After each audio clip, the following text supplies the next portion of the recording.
Hello there and welcome to the Mythic Auchindoun video. My name is Tuskeh and in this video we are going to go over Auchindoun on its Mythic difficulty, discussing what's changed, what hasn't, and offering suggestions for improvement during the public testing process. Before we begin, it's important to note that the content you're about to see is work in progress, and it's very, very likely that Blizzard are going to either add mechanics, take mechanics out, or change things up in some kind of way for the Mythic dungeons. So don't get bummed out when you see that this stuff is actually not really that difficult right now, because there isn't really any new mechanics. And when I say that, I mean there are no new mechanics at all, and everything just hits a little bit harder and has a bit more health, so it takes a while to get everything done, which is a shame. So we have this inevitable very long introduction to Auchindoun, which can't really be skipped in any kind of way. You've got to wait for the Soulbinder to do all of her stuff. And we actually get delayed a little bit here because the tank lost his computer connection and it did DC'd a little bit there. So I take a bit of time here just to wait and add some people to my friend list for other dungeons in the future.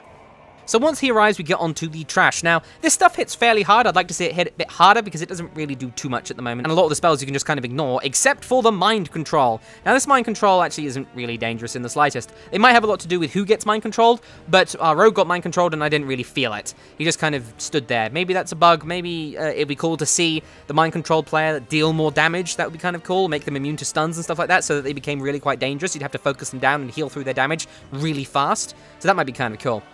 So this second trash pack, again, isn't too difficult.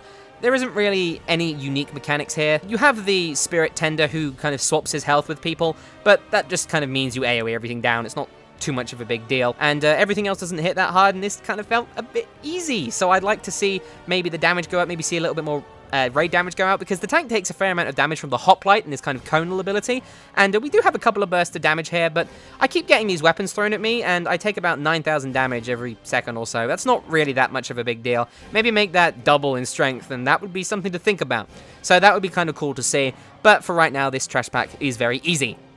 Now moving on to this last pack, again with another hoplite, so there's a fair amount of tank damage, and this last guy just puts the absorb shield on everyone, so either interrupt him, stun him, or just offensively dispel the shield. I think you can do that, but I didn't really check because I didn't really notice, because there's not really any kind of mechanic that takes advantage of this void shell. It would be cool to see the cleric maybe also provide a buff to his group mates, so that every time he uses void shell, they do increase damage, so that would definitely make you think more about the void shell and interrupting it or stunning it or removing it in some kind of way. And again, CC would make this ridiculously easy.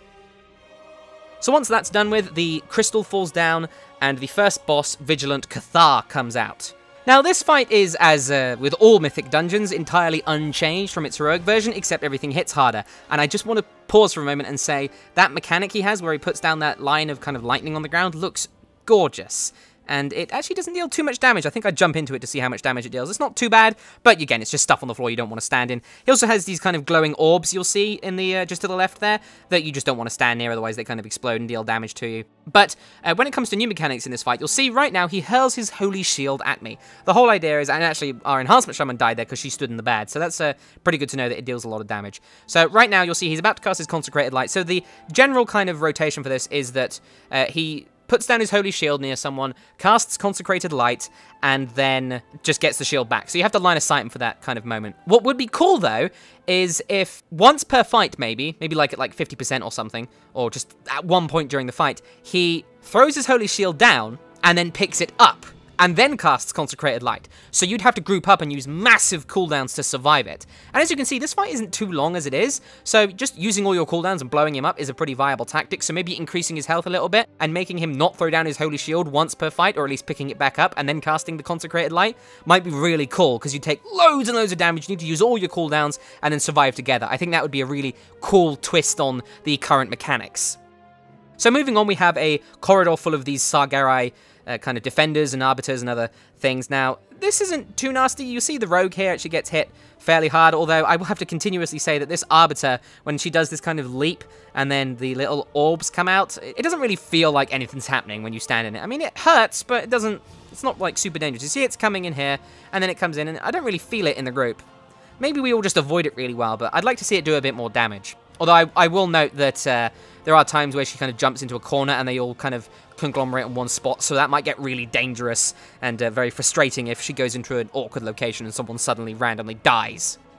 So after that trash pack, we have the Magus here, who just has this arcane bolt that he spans on random people. Would be cool to see him maybe cast this at 2 or 3 people at once, because there isn't really too much damage going out at this point. And he also summons this arcane bomb, which kind of like circles around him. He summons loads of them, and they explode when they touch someone. So it's really kind of dangerous for the melee. You'll see it just kind of wanders out here, and deals a fair amount of damage. Nothing too big, nothing too much to worry about. But, I mean, I'm not sure what I'd do with that. Maybe make him summon more, but I like the idea of making him cast Arcane Bolt more often and making it hit more players to make the damage go up a little bit. Then we have this Soul Priest, whose only real mechanic is she has a Shadow Word Pain, I think, that hits fairly hard. As long as you dispel it quickly, it's not too much of a big deal. But she also has this mechanic where she puts down, you're about to see it here, it's going to come along any second, you'll see where she puts like this void zone down under someone's feet, in this case it's mine, where it will, I'm just going to wait for it to happen. There it is, where after a couple of seconds it fears you, and an ad spawns. It would be cool to see this mechanic hit everyone in the group, where like 5 of them spawn in and everyone has to move. It would just be a cool idea that just makes it a little bit more interesting. Then this next pack is a Magus, a Defender, and an Arbiter. Again, we've talked about all of these, so we'll just skip on to the last trash pack before the boss.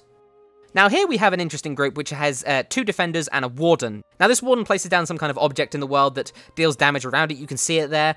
I mean, it's a bit odd, but he also chain drags everyone in and roots them, and it can actually be quite dangerous. As you see here, we get rooted inside it, and then we all take a fair amount of damage, although unfortunately it despawns right as he uses it, and then he summons it again after the root is ended. So it seems like that's kind of contradictory to itself. So it would be cool to see those objects last much longer, maybe make them last until he dies, because he actually dies fairly quickly here. He's the first to die. So that would be kind of cool, making that a little bit more dangerous, necessitating the tank having to actually move around to keep him away from the objects that he spawns, so that the group doesn't get yanked under one. Now we move on to the second boss of the instance, Soulbinder Niyami. Now I like her mechanics. She has a Shadow Word Pain that hits fairly hard, just dispelling it works nicely, and she has the Mind Spike that can be interrupted that hits pretty hard on the tank, although our tank is well geared, so it might be even nastier if you have a lower geared tank. And other than that, she also has the ads that she summons, but she only gets them out right before she dies, and she also summons this Soul Vessel thing where you just have to stand in the center of it and then just avoid the damage. You see here I go out and I take about 80k damage every couple of seconds, so it does hit fairly hard, so that's good. I would, however, like to see that circle that she places on the ground move, as in actually slowly move around, or maybe not slowly move around, making you have to actually run with it. And I think that would be interesting. It would be definitely a twist on the mechanics. And secondly, I think that she needs to summon these ads the second you begin the fight.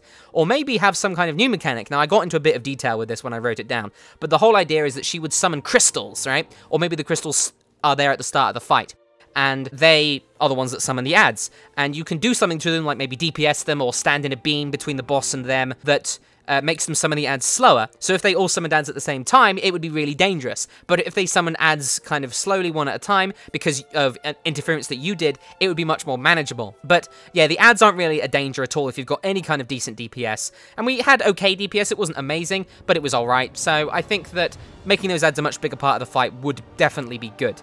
Now this Felfire Abyssal is just like he is on Heroic. He just follows someone around. He doesn't hit very hard. You'll see he actually hits the mage there, who is a mage, doesn't have much in terms of defense.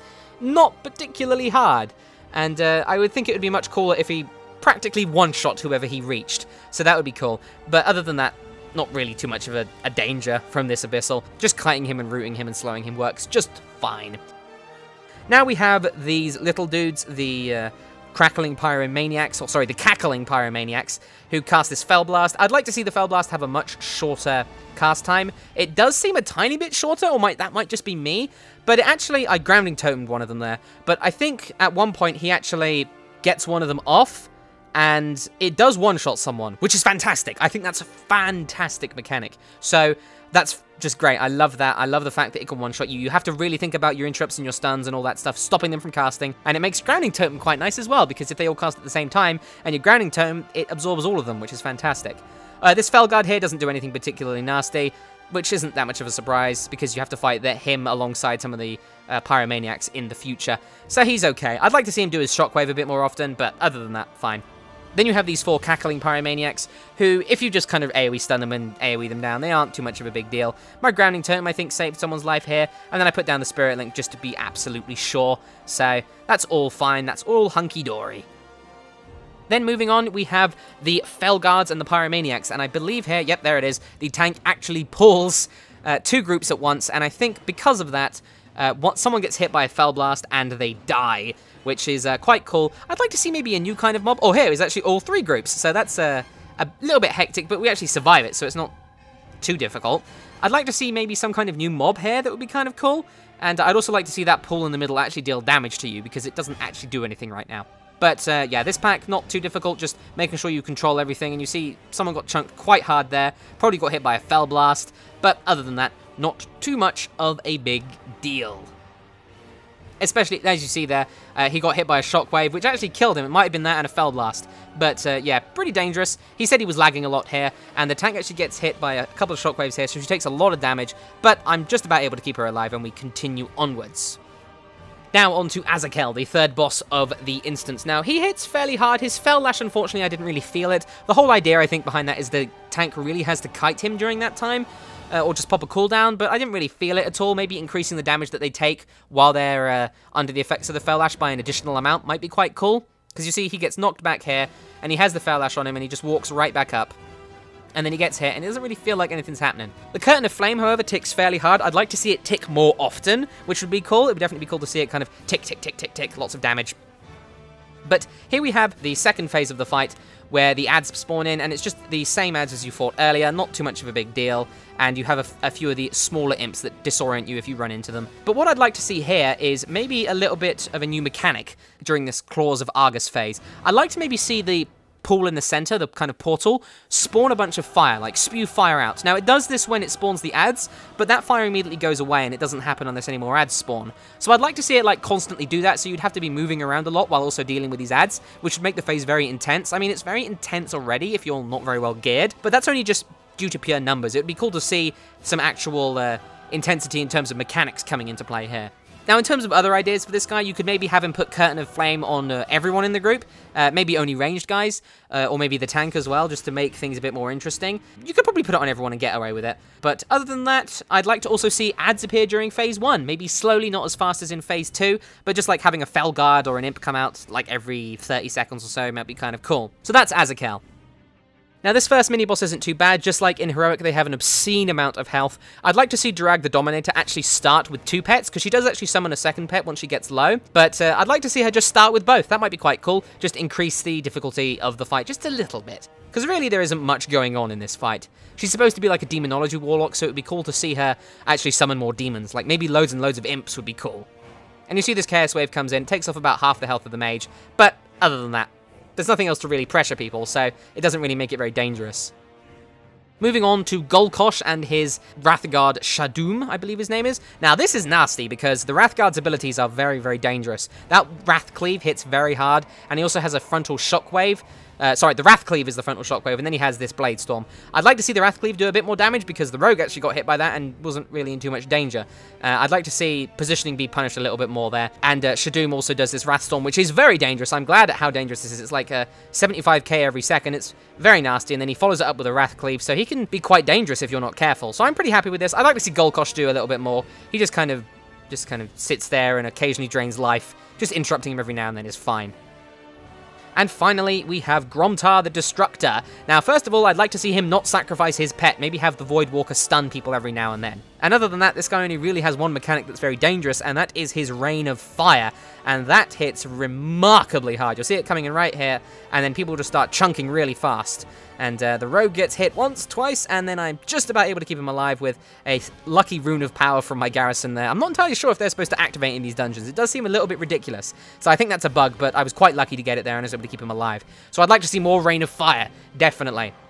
And now we move on to the last boss, Terran Gore. Now, you can probably guess what I'm going to suggest in terms of new mechanics for this fight. Make him absorb the power of all 3 of the souls he's channeling on. It would be cool to see him kind of do something at 80%, then 60%, then 40%. So at 80% he only has 1 of the souls, then at 60% he has 2, then 40% he has 3. So not only would that be really cool, it would add a whole bunch of new mechanics by adding all of the mechanics, layering them on top of each other, so you'd be watching out for all the dots, dispelling his curse of exhaustion and his agony, dispelling his corruption, while also watching out for unstable affliction, kiting the abyssal around, maybe add another one maybe at low health, that might be kind of cool, and of course make it actually hit for something, because right now it doesn't hit too hard, and then maybe making him put more Rain of Fire on the ground, putting immolates on people, making sure you have to interrupt the Chaos Bolt that one-shots someone, and then also having to deal with, I'm not entirely sure what he does as a Demonology Warlock. Oh, he transforms and he does the Demonic Leap. That would be cool to add on top of all of that. What he could do is maybe jump into the middle, then fire like 3 or 4 Chaos Waves out, so you'd have to dodge them, while also dodging Rain of Fire and the Abyssal. That would be really intense, you know? And also make the Rain of Fire last for the whole fight. I'm pretty sure it does here,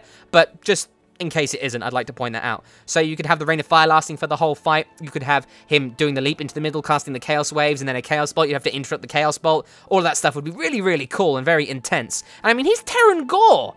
He needs to be intensive. It's a difficult fight. I'd like to see more of that kind of stuff. So yeah, just have him absorb all 3. 80%, 60%, 40%, done. And that would be it. So that will conclude this video. I hope you enjoyed it, and I wish you the best of luck in the world of Warcraft.